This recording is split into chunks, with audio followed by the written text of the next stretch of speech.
ভেতরে চারিদিকে ছড়িয়ে ছিটিয়ে রয়েছে নানান সম্পদ, রয়েছে সুড়ঙ্গ, বিরাট অদ্ভুত বৃক্ষ এবং কুয়ো সহ সেনাঘাটি। লালমাটির বাঁকুড়া জেলা মানেই চারিদিকে ছড়িয়ে ছিটিয়ে রয়েছে নানান ইতিহাস। বিষ্ণুপুর শহরের ইতিহাস হয়তো সকলেই জানেন আপনারা, কিন্তু জানেন কি বিষ্ণুপুর থেকে বেশ কয়েকশো কিলোমিটার দূরে বাসুদেবপুর চাতাল, যা এরোড্রোম নামে পরিচিত, এই জায়গাটার ইতিহাস জানলে চমকে যাবেন আপনিও।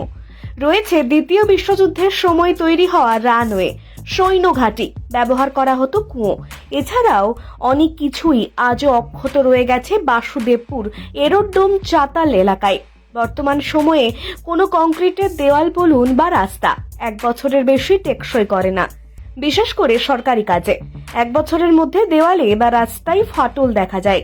সেখানে দ্বিতীয় বিশ্বযুদ্ধের সময় তৈরি হওয়া যুদ্ধজাহাজ সহ পণ্য লুকিয়ে রাখার যে রানওয়ে তৈরি হয়েছিল, সেই রানওয়ে ছাড়াও আজও অক্ষত রয়ে গেছে সেনা ছাউনি এবং বড় বড় কূপ বা কুয়ো সহ বিরাট রহস্যময় বৃক্ষ। বিষ্ণুপুর এরোড্রোম বা চাতাল বলে যে জায়গাটি পরিচিত, আপনারা হয়তো কম বেশি সকলেই জানেন, হয়তো বেড়াতেও গিয়েছেন, কিন্তু দেখেছেন কি এই সেনা ছাউনি বা কূপটি? নামের পরিচিতি, বড় বড় কুয়ো দেখেনি নিশ্চয়ই। হ্যাঁ, এমনই এক ইতিহাসের কিছু নিদর্শন আজ আপনাদের আমরা দেখাবো।